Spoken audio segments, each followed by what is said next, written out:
რას ეთყოდი იმ ადამიანებს, რომელსაც შენი ხელმოწერით არასწორი ანალიზის პასუხი მივიდათ? ტვირთი, რომელიც გაწევს, პირველ რიგში რა თქმა უნდა ბოდიშს მოუხდიდი, შენთან მოდის სინჯარა, იმ სინჯარის მიღმა კონკრეტული ადამიანის სიცოცხლეა და მარტო ერთ სინჯარაზე ვერ იქნები დამოკიდებული. სადაც ადამიანის როლი ძალიან მაღალია, ანუ კვლევის შეცდომების რისკი პროპორციულად უფრო მაღალია. შარდის ბაქტერიოლოგიაზე შუა თუ პირველი ურუქა. შუა თუ პირველი თუ კათეთერით არის აღებული თუ ასპირაციით არის აღებული, ამის დამიხედვით ვაკეთებთ ბაქტერიების იდენტიფიკაციას. ძალიან ბევრი ანტიბიოტიკო-რეზისტენტული ბაქტერიული შტამები გვაქვს ჩვენ ახლა. სამწუხაროდ კი. ამ ტერმინში ანტიბიოტიკო-რეზისტენტობა ძალიან დიდი საფრთხე იმალება.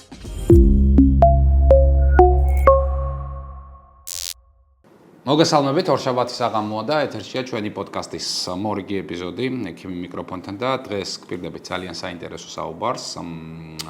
ჩვენი პოდკასტის სტუმარი იქნება მეგალაბის საქართველოში ერთ-ერთი ყველაზე დიდი ლაბორატორიის სამედიცინო დირექტორი ნინო ღულათავა. ნინო, მოგესალმები, მადლობა მინდა გადაგიხადოთ, რომ დღეს ხართ ჩვენი გადაცემის სტუმარი. და ვფიქრობ, ლაბორატორია და ლაბორატორიული სერვისები ეს სისტემაა, რომელიც ძალიან ბევრი იქ ჩატარებული ტესტები, ძალიან ბევრი ადამიანის ბედს წყვეტს. თქვენთან პირადად ადამიანი მოდის სინჯარის სახით. სხვადასხვა ბიოლოგიური მასალა, რომელიც თავს იყრის სინჯარაში. და ამ სინჯარაზეა დამოკიდებული შემდგომში ამ ადამიანის ბედი. ამიტომ მე მინდა რომ დღევანდელ პოდკასტში ჩვენ ვისაუბროთ იმაზე, რომ როდის უნდა ვენდოთ ლაბორატორიას, რომელ ლაბორატორიას უნდა ვენდოთ და რა არის ამ ლაბორატორიული სერვისების სანდოობის მთავარი კოეფიციენტი. და დავიწყოთ, ხო, თქვენ ხართ 24 საათიანი ლაბორატორია, ერთ-ერთი ყველაზე დიდი ლაბორატორია საქართველოს მასშტაბით და როდის იწყება თქვენი სამუშაო დღე, როდის მთავრდება და აი ეს კონტროლებზე რომ დავიწყოთ საუბარი. მოგესალმებით, მე გამარჯობა კიდევ ერთხელ მივესალმებით თქვენ მაყურებელს, დიდი მადლობა მოპატიჟებისთვის. როგორც ბრძანეთ, მეგალაბი არის ერთადერთი ყველაზე დიდი ლაბორატორია, რომელიც მოიცავს მთელ საქართველოს და 24 საათი 7 დღის განმავლობაში მუშაობს. პირადად ჩვენი სამუშაო დღე იწყება დილის 9 საათზე და გრძელდება ზოგჯერ 12 საათი, ზოგჯერ 11 საათი, იქიდან გამომდინარე, რა დატვირთვაზეა და რა სტრატეგიულად უგვისმენს, შეიძლება დაგვადანაშაულო, რომ ხანგრძლივი სამუშაო დღე ალბათ როტაცია ხდება, ხო? როტაცია ხდება, რა თქმა უნდა, იმიტომ რომ ეს ნაწილდება ყოველთვის არ ხდება ასეთი სიტუაცია, მაგრამ მე რო ვიხსენებ პანდემიის პერიოდს, მაგ დროს 12 არა, შეიძლება 24 საათი გადამულად გამუშავა 5 დღის და 6 დღის განმავლობაში.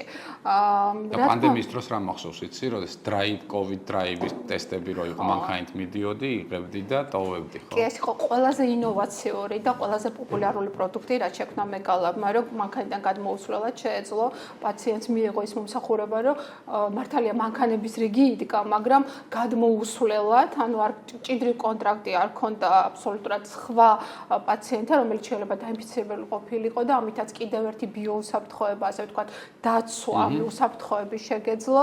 დღესაც პოპულარულია საკმაოდ დრაივი, ძალიან ბევრი უკვე მარტო ნაცხებს არა, სისხლის ანალიზებს, შარდის ანალიზს, განალვის ანალიზი, ნახველის, ბაქტერიოლური კვლევა შეუძლია, რომ დრაივზე მიიღოს ეს მომსახურება, იმიტომ რომ 24 საათიანი. COVID-ის დროს განსაკუთრებულად პოპულარული იყო.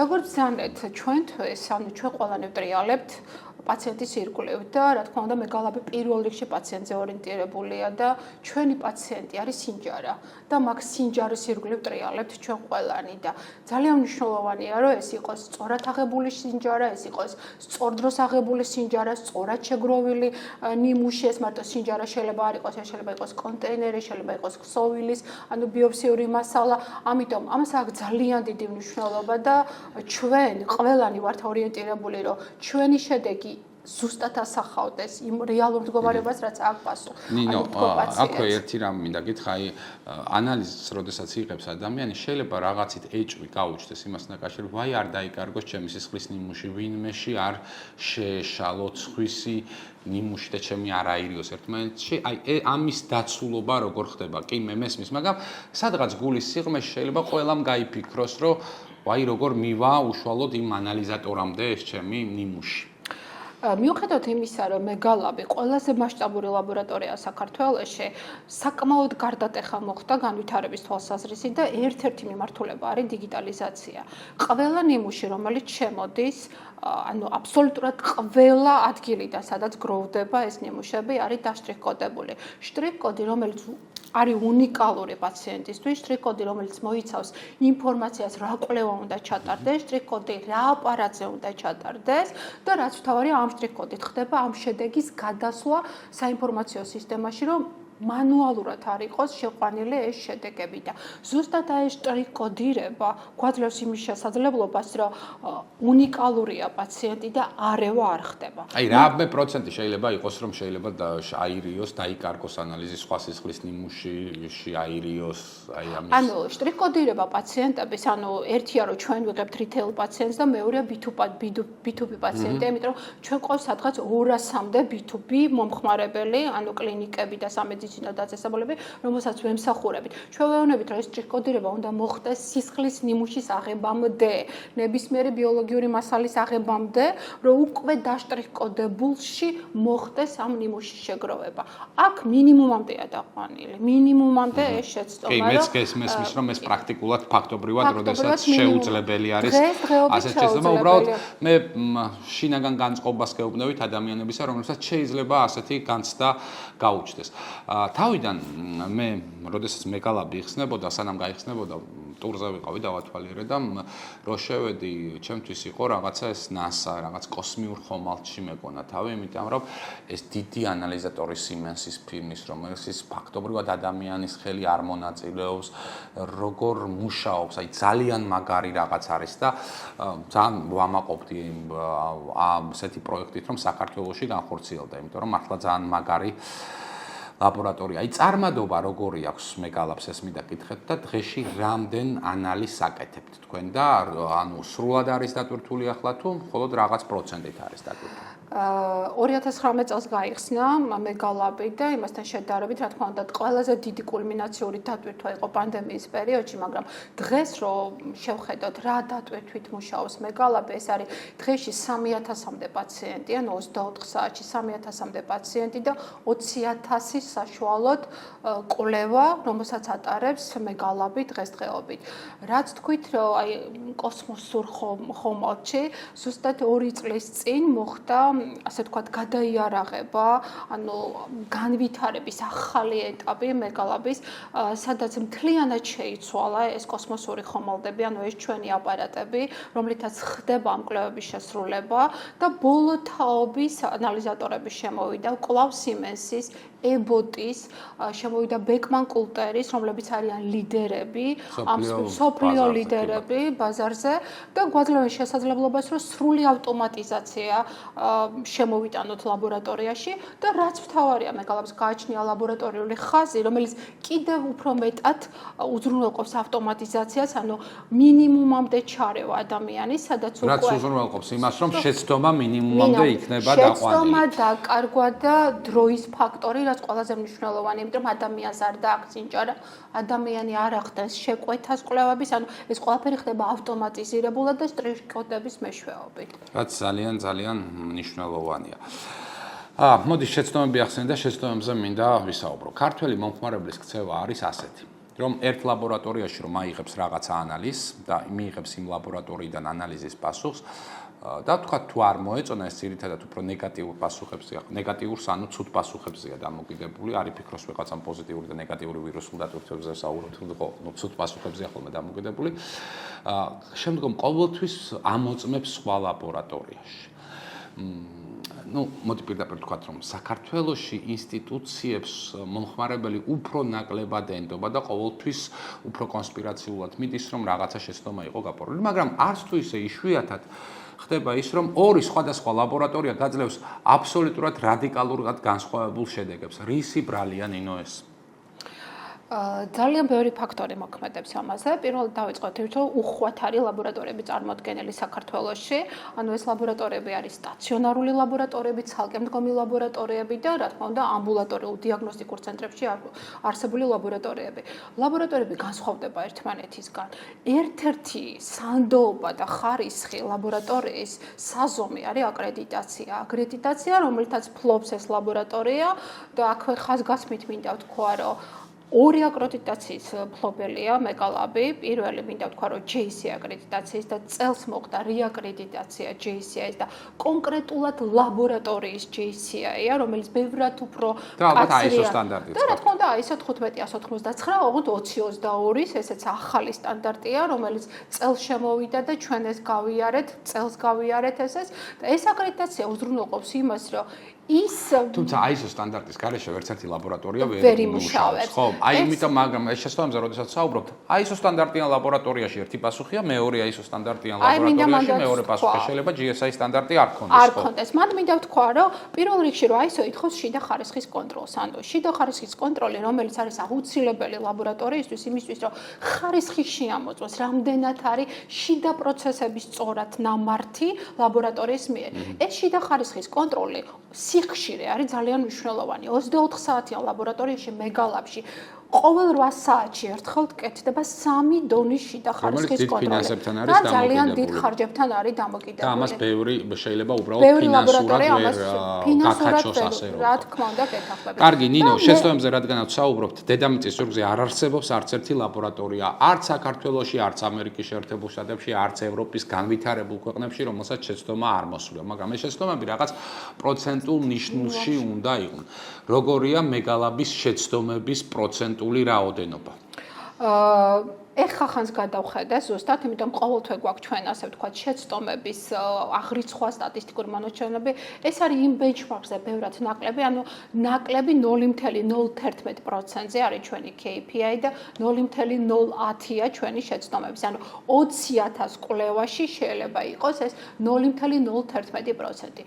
ეს შეცდომები თქვენ სწორად ბრძანეთ, ბევრი ფაქტორით არის გამოწვეული. რა თქმა უნდა, პირველი არის პროცენტები შეიძლება ვერ დაითვალონ ადამიანებმა 20,000 შემთხვევიდან შეიძლება 10 შეცდომა იყოს. 10 შეცდომა და შეცდომის მიზეზი ამ შემთხვევაში შეიძლება იყოს პრეანალიტიკური ნაწილი, ანუ პაციენტის განმარტოთ ეს პრეანალიტიკა რაც არის, იმიტომ რომ პრეანალიტიკა არის ერთ-ერთი უმნიშვნელოვანესი რამ, რაც პაციენტმა უნდა განსაზღვროს. ყველა ანალიზი სჭირდება რაღაცა ტიპის მომზადება, უმეტეს ანალიზებს, ხო? შეიძლება უზმოზე გქონდე იყოს, გასათვალისწინებელი არის პაციენტი ქრონიკული პაციენტია, იღებს რაიმე ტიპის მედიკამენტს, რომელმაც ასევე ლაბორატორიულ პასუხზე შეიძლება გავლენა მოახდინოს, ხომ? გასათვალისწინებელია განსაკუთრებით ჰორმონალური ფონი, ხომ? ანუ თქვათ რეპროდუქციულად აქტიურ ასაკში მყოფი ქალებისთვის მნიშვნელოვანია თქვათ იქ მენსტრუაციის რომელი დღეა, ენდოკრინოლოგიური ძალიან ბევრი ანალიზი ძალიან სენსიტიურია.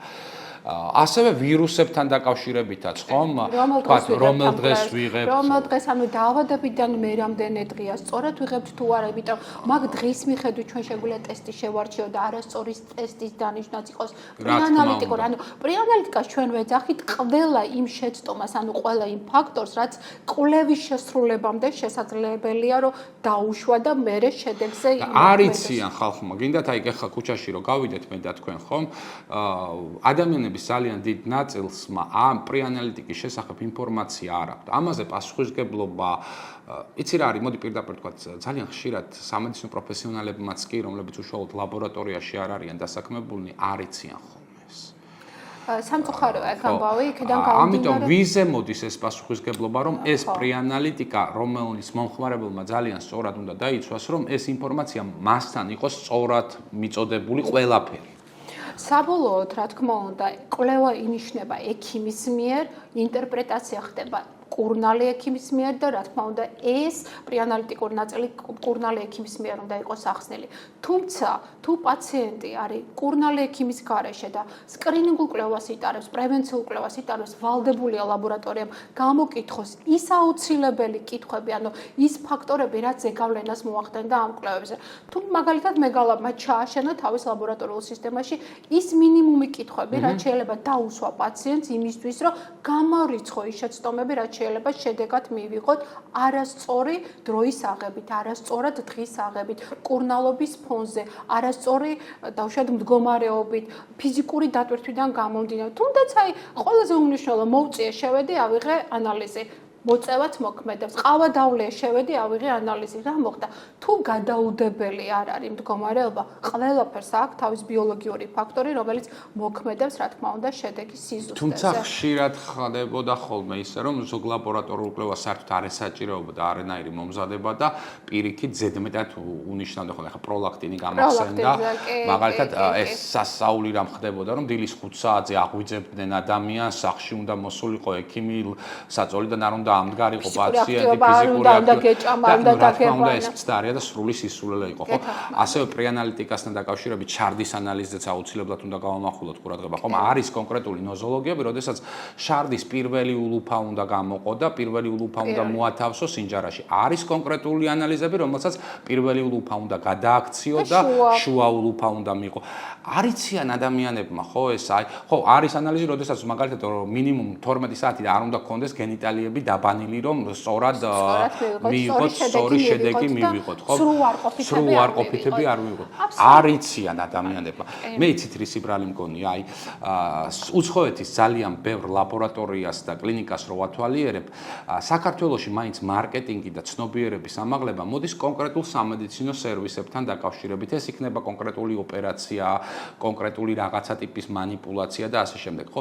აი ამასთან დაკავშირებით საზოგადოებრივი ცნობიერება არის ძალიან დაბალი და ალბათ ლაბორატორიებმა რაღაცნაირად უნდა მეტი ინფორმაცია უნდა მიაწოდო ადამიანს, იმიტომ რომ ძალიან სწორად აღნიშნე, რომ შენთან მოდის სინჯარა, იმ სინჯარის მიღმა კონკრეტული ადამიანის სიცოცხლეა და მარტო ერთ სინჯარაზე ვერ იქნები დამოკიდებული, იმიტომ რომ იქ რაღაცა უნდა მოიკითხო პაციენტისგან თუ არა ექიმისგან მაინც რომ რაღაცა აი სწორად უახდინო დალაგება რაღაცა. აბსოლუტურად გეთანხმებით და მოყვებით, იმიტომ რომ ამაზეა დამოკიდებული და ეს თუ არ არის სკრინინგული კვლევა, მაგალითად ბაქტერიოლოგიური გამოკვლევა, ჩვენ აუცილებლად კომუნიკაცია გვაქვს ექიმთან, ხო არ იყო ანტიბიოტიკოთერაპია დაწყებული, შემთხვევაში უკვე დაწყებული ანტიბიოტიკოთერაპია და ხშირად პრევენციულადაც კი ნიშნავენ ამ ანტიბიოტიკებს და ვეუბნებით, რომ მეორე დოზამდე ავიღოთ ის ნიმუში იმისთვის, რომ მოგქონდეს შესაძლებლობა, რომ გაიზარდოს ეს ბაქტერიები, იმიტომ იდრგუნება ამ დროს ზრდა და გვიწევს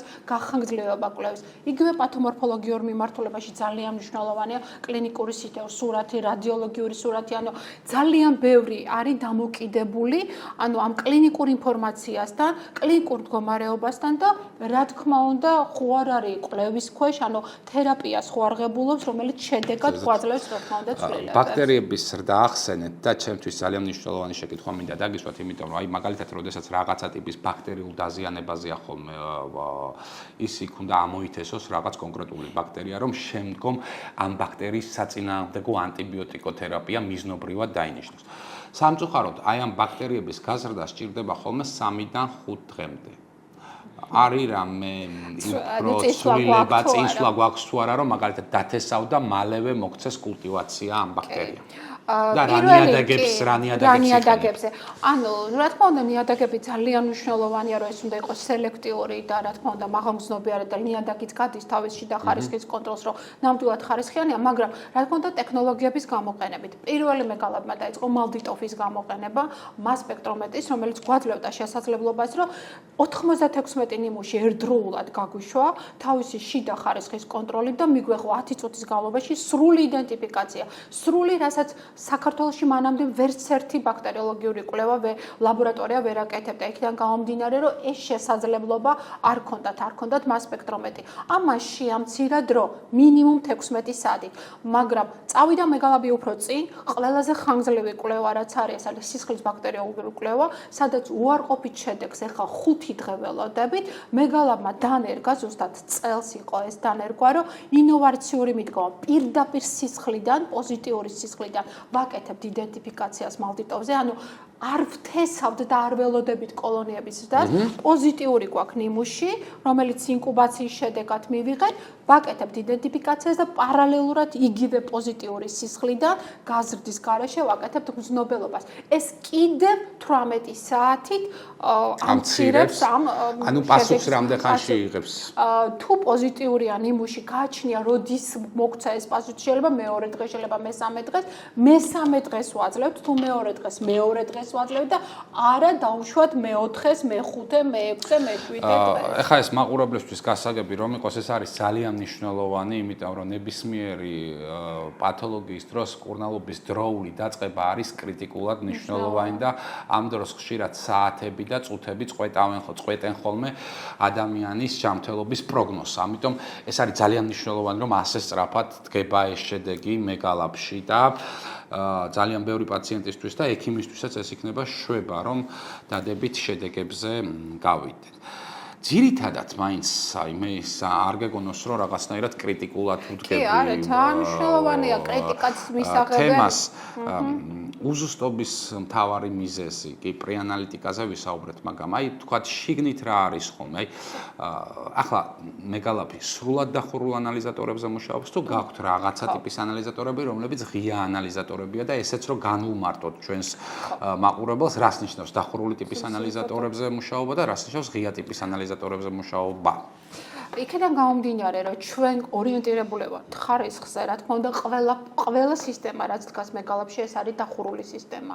ანუ ეს არის, რომ კომპანიამ შექმნა ანალიზატორი, კომპანიამ შექმნა თავისი ნაკრები ამ კონკრეტული ანალიზატორისთვის, თვითონვე გაწერა პროტოკოლი და ის უზრუნველყოფს ხარისხს. ანუ მე ვერაფერს ვერ ვცვლი, დახურული სისტემა, მიბმული ვარ Siemens-ის რეაქტივზე, მიბმული ვარ Siemens-ის პროტოკოლზე, Siemens-ის უკვე აპრობირებულ ადაპტირებულ კლინიკურ კვლევას. ფულის თვალსაზრისით ეს ძალიან ძვირი გიჯდება. ძალიან ძვირია, რა თქმა უნდა, მაგრამ ხარისხი კარგია, ხო, მაგრამ ძვირია, ეს მომხმარებელიც რო არჩევს ხოლმე, თქვა, სადა იყოს ანალიზი, ხო? თქვა, არის სხვადასხვა ფასებია, ხო? ეს ფასები შეიძლება 20-30%-ით მერყეობდეს. ხო, აი ფას გიზრდით ეგ დახურული ანალიზატორები, თუმცა ხარისხის თვალსაზრისით მინიმუმამდე ღია სისტემა რა არის? ადამიანი დგას და ყველა ეტაპს თვითონ ასრულებს. ადამიანის როლი არის ძალიან მაღალი.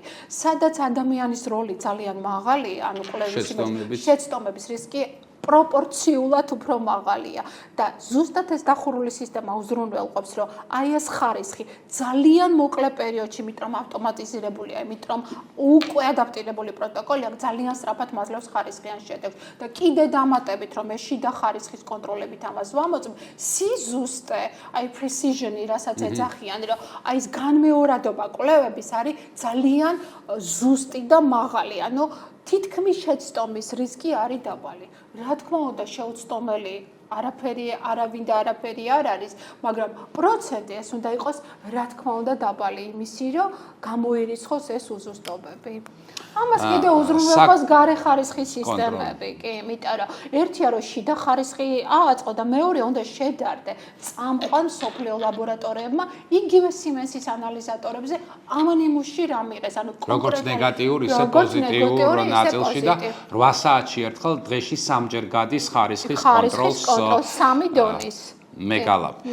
კარგი, ეხლა რა მინდა კითხო, ერთი ცოტა შიდა სამზარეულო მინდა გამოვიტანო. ზოგადად საქართველოში ლაბორატორიული სერვისები ასეა ხოლმე, რომ უცბად გამოცხადდება, რაღაც Facebook-ზე ვნახავთ, რომ რაღაცა მაგალითად სისხლის სართუ ანალიზზე ფასდაკლებაა და თუ სადღაც გირ რაღაცა ამდენად გავაკეთებ. ჩემი დაკვირვებით ეს ხდება მაშინ, როდესაც ლაბორატორია მუშაობს და ანალიზატორებს მალე გასდის თვადა და უნდათ ეს რომ ვადა არ გაუვიდეთ ამ ანალიზატორებს და მალე რეაქტივებს ბოდიში. უნდათ ვადა არ გაუვიდეს ამ რეაქტივებს და გამოაცხადონ უცბად ფასდაკლება. სწორად ვამბობ? კი, გვაქვს ასეთი პრაქტიკა. ანუ საქართველოში არის ასეთი პრაქტიკა, თუმცა მინდა ვთქვა, რომ ჩვენი აქციები არის ყოველთვის რაღაც დღესასწაულებზე და ყოველთვის რაღაცა დღეებზე მიბმული და არა დავუშვათ რეაქტივების ვადაგასულობაზე არ არის მიბმული. ანუ გვაქვს ლოგიკურიც არის, შეიძლება რომ რეაქტივს რო იცი რომ დაგახსოვთ ერთ თვეში გადის ვადა და ის რეაქტივი არ გაქვს გახარჯული, შეიძლება გინდა რომ გახარჯო და ხო. რა თუ ის ლაბორატორია ხედავს რომ რაღაცა დავუშვათ ორ კვირაში, სამ კვირაში გადის ვადა, ჩამოწერა, რა თქმა უნდა, ჯობია რომ ფასაკლებით გააკეთო ეს კვლევა და ოღონდ იმ კვლევას აუცილებლად უნდა მიყვებოდეს შიდა ხარისხის კონტროლი, რომ გადამოწდეს, რომ ნამდვილად ის რეაქტივი მუშაობს და ნამდვილად სიზუსტეს უზრუნველყოფს. უბრალოდ ჩვენ ლაბორატორიაში პრაქტიკა თუ ვადა გასდის რამეს მირჩევნია, რომ ეს არ გაკეთდეს ასეთი აქციები, რომ აქციები ძირითადად კეთდება ჩვენ დღესასწაულებზე და კონკრეტულ რაღაც ღონისძიებებზე. ანუ რაც თუმცა მე ისეთი რეაქტივებიც მინახია ჩემს კლინიკურ პრაქტიკაში, ძალიან ცნობილ ბრენდებს შემოუტანიათ და ახალი რეაქტივი მოსულა, არც ვადა გასული და უბრალოდ არ იმუშავა რეაქტივი. კი, ესეც არის. ანუ რეაქტივი არ მუშაობს, ეს შეიძლება იყოს ლოტის წუნდებული, ანუ ლოტია წუნდებული, ამაზე ვატყობინებთ კომპანიას, Siemens მაგალითად, და Siemens გვიდასტურებს, რომ კი, სხვა ლაბორატორიებისგან მოსულობთ, იბრუნებს უკან და ჩანაცვლება ხდება ახალი რეაქტივებით, ხო? მოკლედ, ლაბორატორიული სერვისების სიზუსტე ძალიან ბევრ რაღაცაზეა დამოკიდებული და ლაბორატორიის ჰედი არის ძალიან მნიშვნელოვანი ადამიანი და შენ ძალიან ბევრი ადამიანის იმ სინჯარის მიღმა, აი ათასობით ადამიანის ბედია შენს ერთ კონფირმაციაზე, ხელის მოწერაზე დამოკიდებული და მე მინდა რომ ძალიან ბევრი სიზუსტე გისურვო. ახლა რა მინდა შეგეკითხო? ძირითადად ყველაზე ხშირად რა ანალიზი კეთდება? ეს ალბათ სისხლის სართო ანალიზია? ნუ სისხლით ეს ყველაზე რუტინული კვლევაა. აი რაოდენობის მიხედვით ყველაზე ხშირი ანალიზი რომელია? რაოდენობრივად რო ასე ავიღოთ, სისხლის საერთო სადღაც დღეში გვაქვს 3, ანუ რამდენი პაციენტი წყვავს, ანუ 3000 იმდენივე სისხლის საერთო გვაქვს. მეორე ადგილზე რა თქმა უნდა მიდის აი ფარასაბლიჯეკვლის, ანუ TSH, D ვიტამინი, ლიპიდური ცვლა, რაც ისეთი ყველაზე კრეატინინი, იმიტომ რომ სტაციონარსაც ჭირდება და ამბულატორიულ პაციენტსაც ჭირდება. აი ესე თანაბრად მიდის აი ეს მაჩვენებლები. ცოტა ოდნავ უფრო ცოტა კოაგულოგრამა, ანუ ეს შედედების სისტემის შეცვლა და მე უკვე მიდის დანარჩენი კვლევები. ანუ ამბობ რომ პირველ ადგილზეა სისხლის საერთო ანალიზი, შემდგომ ლიპიდური ცვლა, ფარისებური ჯირკვლის ჰორმონები, D ვიტამინი, კრეატინინი, რაც ყველას ჭირდება და მოდი საიდუმლო გამხილე, ყველაზე მეტად რომელი ექიმი ამუშავებს ლაბორატორიას? ენდოკრინოლოგი? ენდოკრინოლოგი, ნუ ყველაზე მეტად ენდოკრინოლოგი და ნუ პარალელურად რეპროდუქტოლოგიც, ანუ რეპროდუქტოლოგი ჩემპიონია მაგ თვალსაზრისით, იმიტომ რომ აბსოლუტურად ყველაფერი ჭირდება, აი რეპროდუქციული ჰორმონები, ფარისაბლიჯეკვლის ჰორმონები, აბსოლუტურად მთლიანი ბიოქიმია ჭირდება, სისხლის საერთოდ ჭირდება, ანუ რეპროდუქტოლოგი ამ შემთხვევაში არის ყველაზე ისეთი დატვირთვას, რომელიც უზრუნველყოფს ენდოკრინოლოგი, მერე მოდის კარდიოლოგი, გინეკოლოგი, უროლოგი, ინფექციონისტი და ასე შემდეგ.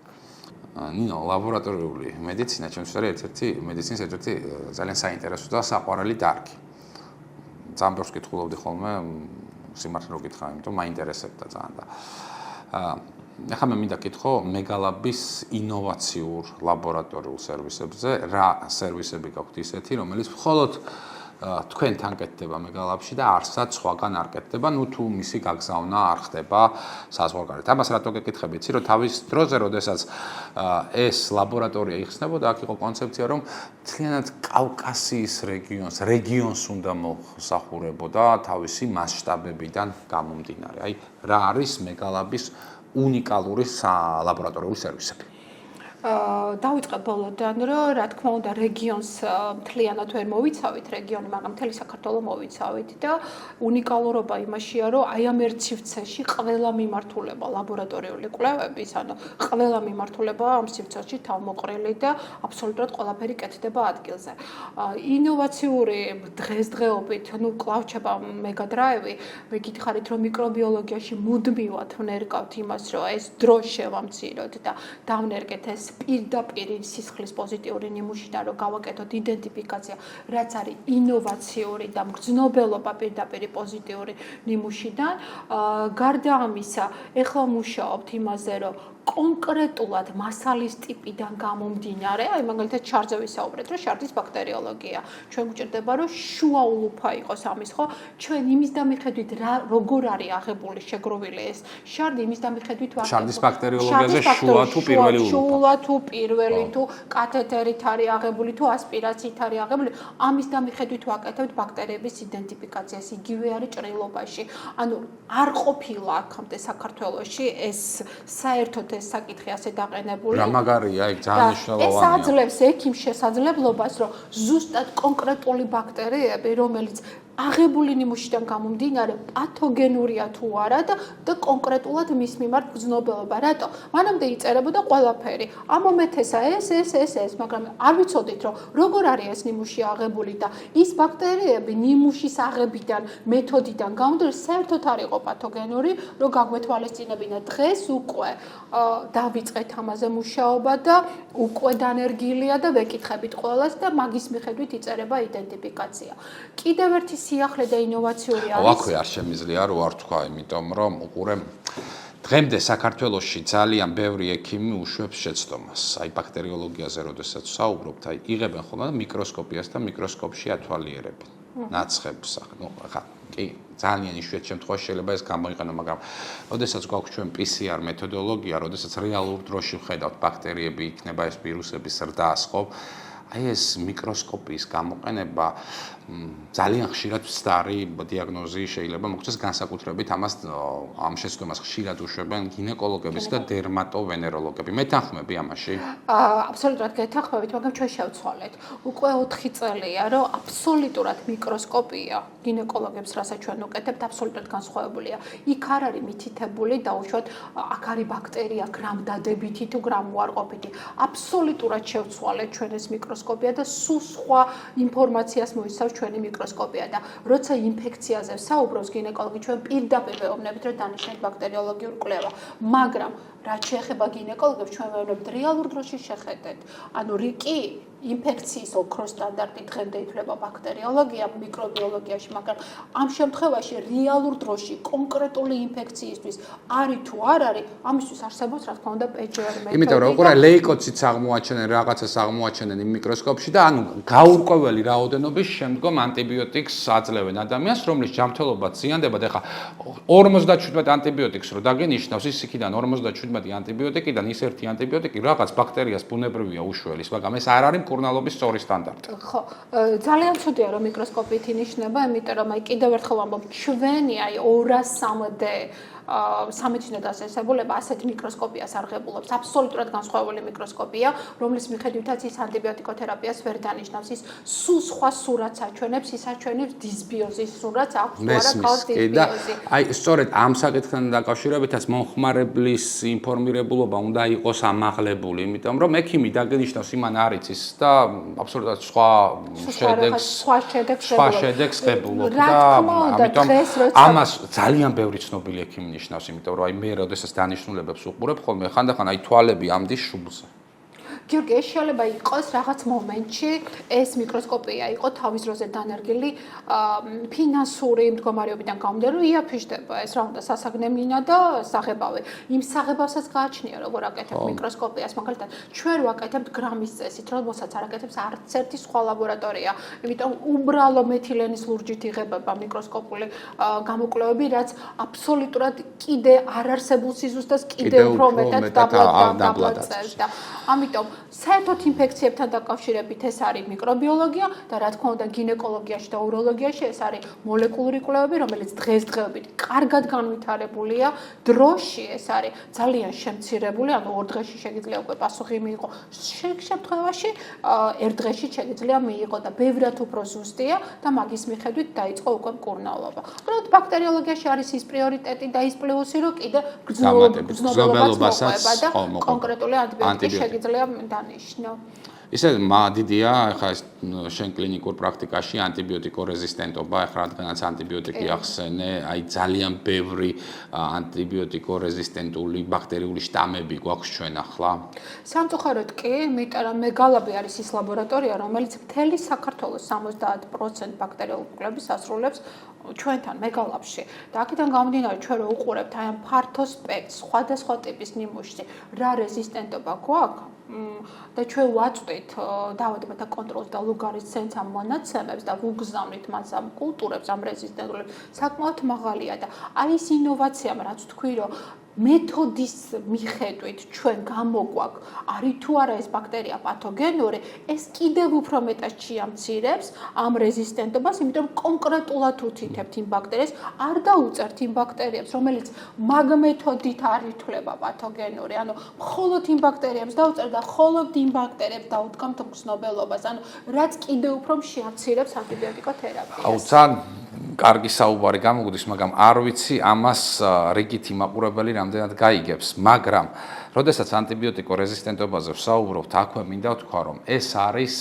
ძალიან საგანგაშო რამ, რაც შეიძლება არა მარტო ჩვენს ქვეყანას, მთელ მსოფლიოს დაემართოს, იმიტომ რომ თუ ჩვენ მივიღებთ ძალიან ბევრ ანტიბიოტიკორეზისტენტულ ბაქტერიულ შტამებს, ეს ნიშნავს იმას, რომ არსებული ანტიბიოტიკები ვეღარ დაგვეხმარებიან და ადამიანები ბანალური ინფექციებით დაიღუპებიან. ამიტომ სწორ დიაგნოსტიკას აქვს უდიდესი მნიშვნელობა თუ რომელი ანტიბიოტიკი უნდა მიუდგეს კონკრეტულ ბაქტერიას, ხომ? ძალიან დიდი მნიშვნელობა აქვს, რომ ანტიბიოტიკები ადამიანებმა არ მიიღონ არარაციონალურად და ყველა სიცხეზე და ყველა ვირუსი რა შუაშია, ხო, ანტიბიოტიკთან, ხო? ეს არის ძალიან მნიშვნელოვანი და ნუ კიდე აი ჰოსპიტალური ინფექციები ძალიან ცუდი რამ არის და რაღაცნაირად ესეც უნდა იყოს მოვლილი, იმიტომ რომ ხო, ანუ კაცობრიობა დედამიწაზე რომ გადაშენდეს ადამიანი, შეიძლება ანტიბიოტიკორეზისტენტული ბაქტერიული შტამებმა მუსრი გაავლოს ნახევარ დედამიწას. ამიტომ ამ ტერმინში ანტიბიოტიკორეზისტენტობა ძალიან დიდი საფრთხე იმალება ეს მაყურებლის ხიმიკი მიხვდება, მაგრამ მაყურებლისთვის რომ განმარტება გავაკეთოთ. კიდევ უფრო მეტად რომ გავამძაფროთ ეს თემა და უფრო მეტად გასაგები რომ იყოს, ვთქვათ, რომ ონკოლოგიაზე უფრო მეტად მოდის ის პრობლემა, როცა აღარ გვჩება ანტიბიოტიკები, რომელიც იქნება მუშა ანტიბიოტიკები, იმიტომ რომ იმდენად ხშირად ვიყენებთ არარაციონალურად, არამიზნობრივად ამ ანტიბიოტიკებს, რომ ვიღებთ რეზისტენტურ ბაქტერიებს, რომელიც საერთოდ არ მოქმედებენ ამ ანტიბიოტიკებზე. ამ კოვიდის დროს მაგალითად ერთ-ერთი ანტიბიოტიკი, რომლის აქტიური ნივთიერება არის აზიტრომიცინი, რომელიც ფაქტობრივად აღარ მუშაობს. გეთახმებით. და ადამიანები და კლინიცისტები დაუბრუნდნენ ისევ ძველი რიგის ანტიბიოტიკებს, რომლებიც უფრო უკეთესად მუშაობენ ახლა იმ შტამებზე, იმიტომ რომ თუ ჩვენ ანტიბიოტიკების მარაგი აღარ გვექნება და ანტიბიოტიკები არ გამოდის ძალიან ხშირად, ხომ? და არც სარეზერვო ანტიბიოტიკებიც არ აქვს. ანტიბიოტიკების მარაგი თუ აღარ გვექნება და რეზისტენტული შტამები მოგვერევა, ძალიან ცუდი ამბავი იქნება. კაი, მოკლედ აღარ გვინდა ესეთი დრამატიზირება ამ ამბის, ერთი რამ მინდა, თუმცა ძალიან მნიშვნელოვანი თემაა ესა და სახურადღებოა როგორც პაციენტებისთვის, ისე ექიმებისთვის, და ლაბორატორიას ამას ძალიან დიდი მნიშვნელობა აქვს. იმიტომ ზუსტად გასცეს ეს შედეგი და ზუსტად გააკეთოს ეს მგრძნობელობა და ექიმისთვის რომ დაელოდოს, რა თქმა უნდა, ანტიბიოტიკოთე, ანუ მგრძნობელობას იმისთვის, რომ არსი ეს არის ბაქტერიოლოგიური კვლევის, რომ მგრძნობელობა გააკეთო, ანუ გამოავლინო და მის მიმართ მგრძნობელობა შეასრულო. ახლა მე მინდა პოზიტიურ და ნეგატიურ შედეგებზე ვისაუბროთ, ანუ ანალიზებზე, როდესაც არის რაღაცა ტიპის ანალიზი პოზიტიური და როდესაც არის ნეგატიური. რომელში უფრო შეცდომაა ხოლმე, მაგალითად, გაეცი რაღაცა ტიპის ლაბორატორიულ კვლევაზე პოზიტიური. აი სტატისტიკურად პოზიტიური უფრო შეიძლება იყოს შეცდომა თუ ნეგატიური, ცრუ ნეგატიური თუ ცრუ პოზიტიურსა და ცრუ ნეგატიურს შორის კორელაცია როგორია? პირადად ჩემს შეგრძნებებს გეტყვით, რომ ბევრად მირჩევნია ცრუ პოზიტიური იყოს, ვიდრე ცრუ უარყოფითი. ვინაიდან ეს კვლევები, როცა ჩვენ ვლაპარაკობთ ამ პოზიტივზე, ანუ თვისობრივ კვლევებზე, ეგრეთ წოდებული, ეს ყოველთვის ითხოვს კონფირმაციას და ბევრად მირჩევნია, რომ კვლევა იყოს მერე შემდგომი კვლევებით კონფირმირებული, ვიდრე ცრუ უარყოფითით შეწყდეს, ანუ პაციენტის გამოკვლევა. როგორია, ეგ შენ რა გირჩევნია ერთია, მაგრამ როგორია? და მივდივართ იქამდე, რომ ხშირად ჩვენ გვაქვს იქედან გამომდინარე, რომ ბევრად მგრძნობიარე ტესტები და ნაკრებები შემოდის ცრუ პოზიტივები. რეალურად ცრუ პოზიტივები უფრო მეტი გვაქვს. ეხლა იმიტომ რომ ძალიან მაღალი მგრძნობელობის შემოდის, მაგრამ არ მიყვება მას სპეციფიურობა ამ ნაკრებებს. ანუ ეს ეხება ძირითადად იმუნოსეროლოგიურ კვლევებს, რომელიც იკვლევს ანტისხეულებს ამ შემთხვევაში. ანუ მეთოდი არის იმუნოსეროლოგიური და ანტიგენს, ნუ ეს იშვიათად უფრო ანტისხეულებია, მაგრამ მათ სჭირდება, ანუ ამ შემთხვევაში ერთი კვლევიდან კიდე ორი დამატები კვლევის ჩატარება და ამ სამი კვლევიდან ორი მაინც თუ პოზიტიურია, უნდა გასცე რომ ეს არის პოზიტიური, მაგრამ იქვე უთითებ, რომ ამას სჭირდება კონფირმაციული კვლევა. ეს შეიძლება იყოს მოლეკულური კვლევა, ანუ PCR მეთოდით, ანუ PCR მეთოდით, რომ კონფირმაცია გავაკეთოთ, არის თუ არა რეალურ დროში ეს და ხო არ არის რამე ანტისხეულები, რომელიც მორიციდებს, ხო ეს ერთი. ან იყოს ჯვარედინი რეაქცია, ეგ cross reactive, რომელიც თქვენ ახლა ახსენეთ და ამ შემთხვევაში ამით ამოიწურება თემა და თუ იქნება მე PCR-ით, რომ თვისობრივად კი არის, მე უნდა გაკეთდეს რაოდენობრივი, ანუ რამდენად არის, რამდენია ეს, ну, ძირთად ვირუსულ დატვირთვაზე აქვს საუბარი და რამდენი ვირუსია დღეს რეალურ დროში. კეთილი და ბოლოს მე არ შემიძლია არ გკითხო ჩვენთვის საინტერესო თემაა და ესე მარტივად ვერ გაგიშვებდი, მაგრამ ნუ რაღაცნაირად ჩვენი ლიმიტით დროის იწურება. არ შემიძლია არ გკითხოთ იმ ციფრულ მორფოლოგიურ ლაბორატორიაზე, რომელიც სადაც ალექსი ბაიდოშვილი ხელმძღვანელობს, ეს არის ძალიან მნიშვნელოვანი და დიდი რამ საქართველოსთვის, იმიტომ რომ ეს ონკოლოგია მაინც ის თემა და არა მარტო ონკოლოგია, ხო ვთქვათ, ეს ის თემაა, რომელშიც ზუსტი დიაგნოზების დასმა არის ძალიან დიდი გამოწვევა და მეგალაბი ამ თვალსაზრისით ერთ-ერთი ყველაზე ფეხზე მყარად მდგარი ლაბორატორია არის. აი რა ხდება რა პროცენტი გაქვთ გადანაწილებული ქვეყნის წილისა აი ამ მორფოლოგიურ კვლევებს? მეგალაბს გაჩნია ამ შემთხვევაში ვიტყოდი ერთ-ერთი ყველაზე დიდი მორფოლოგიური, ანუ კლინიკური პათოლოგიური მიმართულება, რომელიც მოიცავს აბსოლუტურად ყველა მიმართულებას. ამ მიმართულებას, რა თქმა უნდა, ხელმძღვანელობს ალექსი, რომელიც ძალიან მნიშვნელოვანია, რომ ის გამოცდილება, რაც არის ნიდერლანდებში მიღებული, დაინერგა საქართველოში და იმ სტანდარტებით მივყვებით და იმ რიტმით მივდივართ, რაც წამყვანი დაუშვათ ნიდერლანდების ლაბორატორია. და ნუ ერთ-ერთი რაც შემოდის დღესდღეობით და ძალიან აქტუალურია, ეს არის ხელოვნური ინტელექტის შემოსვლა და რა თქმა უნდა დიგიტალიზაცია და რა თქმა უნდა მეგალაბიც ჩაერთო ამაში და ეს მიმართულებაც ჩაერთო, იმიტომ რომ ჯერ იყო რომ მოვიგეთ ტენდერი, სადაც გავაკეთეთ ანუ ნაცხები, ანუ ჩვენი ნაცხები წავიდა ციფრულ მორფოლოგიაში, შევქმნით ეს ბაზა, დავასკანერეთ, დავაარქივეთ ეს ყველაფერი. გარკვეული სპეციალობები მუშაობენ მეგალაბებში, მაგალითად თირკმლის მიმართულებით, კანის მიმართულებით, ონკოჰემატოლოგიის მიმართულებით, რომელიც გვაძლევს შესაძლებლობას, რომ ვიმუშაოთ, დიგიტალიზაცია, ანუ ხელოვნური ინტელექტის შემოვიყვანოთ და საკმაოდ დიდ დროს უთმობთ ამას, იმიტომ რომ ეს მოგცემს შესაძლებლობას, რომ რაღაცნაირად ბევრად უფრო სწრაფად, აი იმ პერიოდში, სადაც მცირეა კვალიფიციური კადრი და რეალურად მცირეა კვალიფიციური კადრი, როგორც ლაბორატორიულ მედიცინაში, მით უმეტეს პათომორფოლოგიაში, ანუ კლინიკურ პათოლოგიაში, გვაძლევს შესაძლებლობას, რომ კვალიფიციურად გაიცეს პასუხი. რა თქმა უნდა, ეს არ გამორიცხავს, რომ ჩვენ უნდა გვყავდეს მაგ დარგში ექსპერტები და მაგ დარგში პათომორფოლოგები, იმიტომ რომ მას ყველაფერს მაინც გადახედვა უნდა და საბოლოო ინტერპრეტაცია ჭირდება.